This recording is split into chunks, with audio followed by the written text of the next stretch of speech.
Hmm?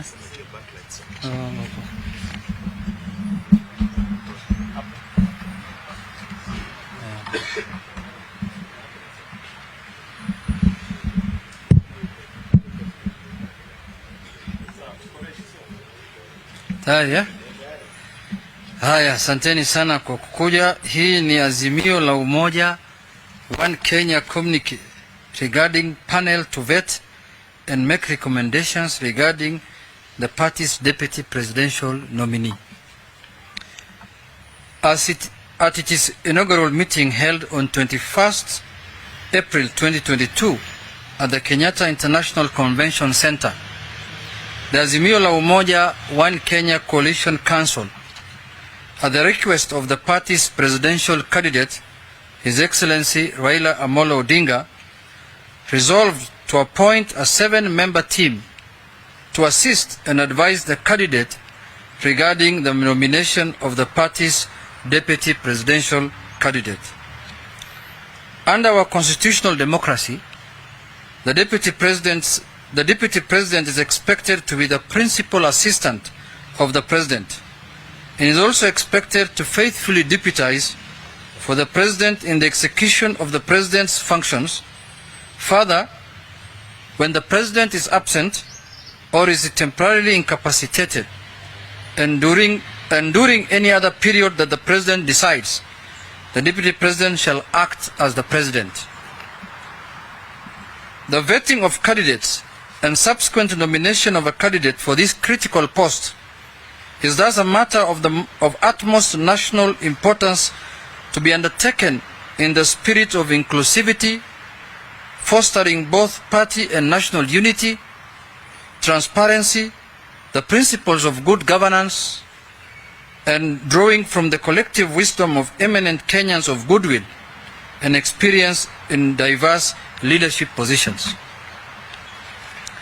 In view of the foregoing, and in consultation with the Coalition Council, His Excellency, our candidate, Raila Amolo Odinga, has appointed the following panel members to assist and advise him regarding the nomination of the party's deputy presidential candidate.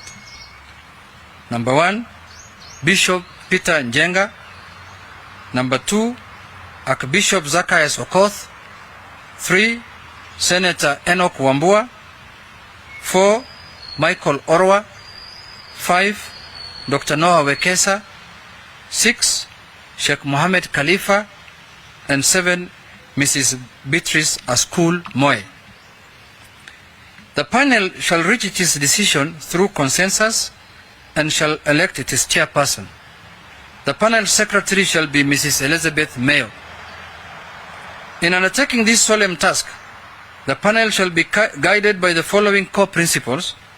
A. Fidelity to the Constitution of Kenya, with particular emphasis on the qualification for nomination as a deputy presidential candidate.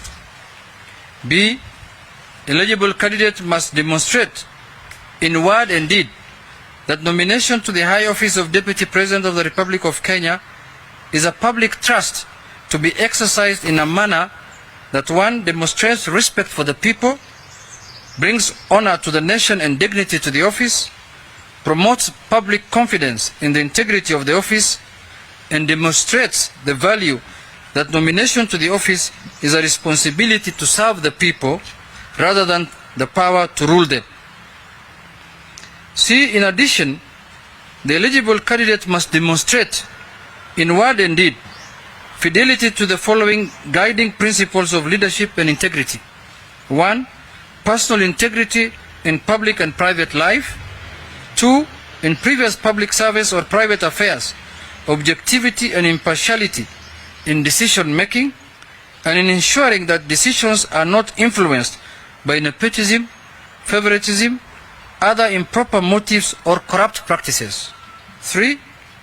Selfless service based solely on the public interest, demonstrated by honesty in the execution of public duties, the declaration of any personal interest that may conflict with public duties, accountability to the public for decisions and actions, and discipline and commitment in service to the people. The panel is required to submit to the candidates names of the suitable candidates for his consideration on or before 10th May 2022.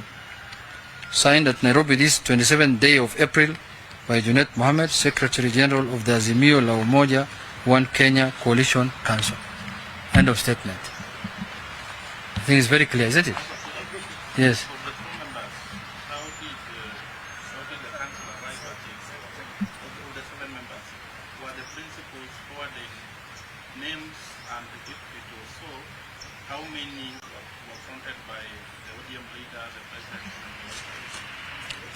My statement is very clear. It's written in English. I've told you that the panel was appointed by the presidential candidate.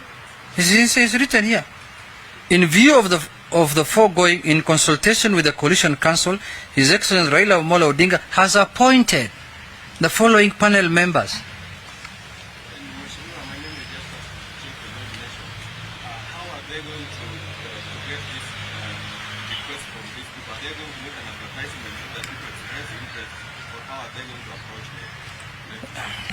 You see, I don't want to speak for the committee.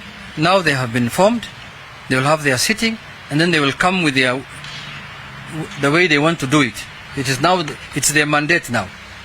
They will develop their terms of reference, but as we have told them what we expect them to look at in terms of identifying the candidates. Fidelity to the Constitution, eligible must demonstrate in word and deed that nomination into the high office of all these I've read.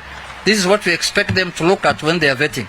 But how they will do it, we will leave it to the committee to decide, and the committee to come up with the modality they want to use and the methodology they want to use in identifying the right person to be the running mate of His Excellency Raila Odinga. Yes.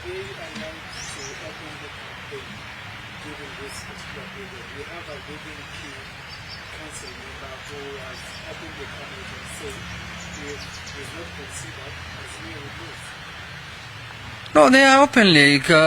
Somebody can campaign. This is an open position, but the council and the presidential candidate has formed this team to look into that. You know, what I've learned from this process, there are many candidates. Some of them looks like they are sponsored by the media. They look like they are deputy presidents for the media. So let everyone show his interest, and then we shall know who was serious and who was the media candidate from this committee. They will tell us. Yeah. Okay.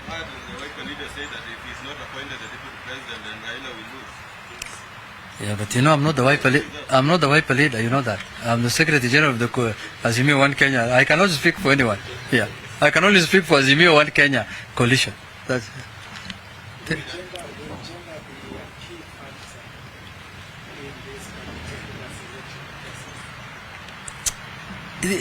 This thing is open to everyone. It's open to men, women, people with disability, youth, bishops, sheikhs, cooks, politicians, all kind of Kenyans.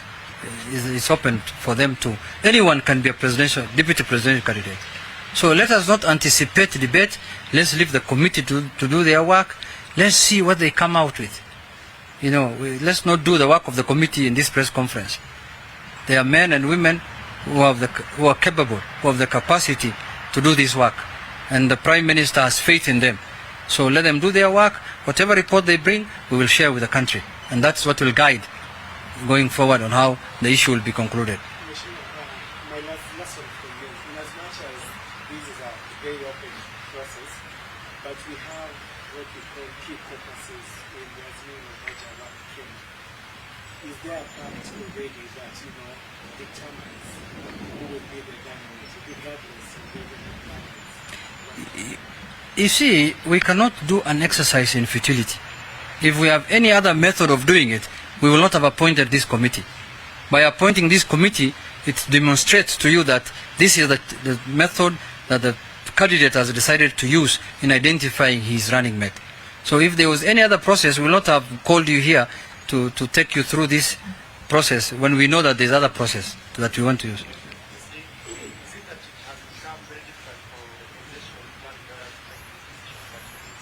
This panel Not at all. This is the international best practice.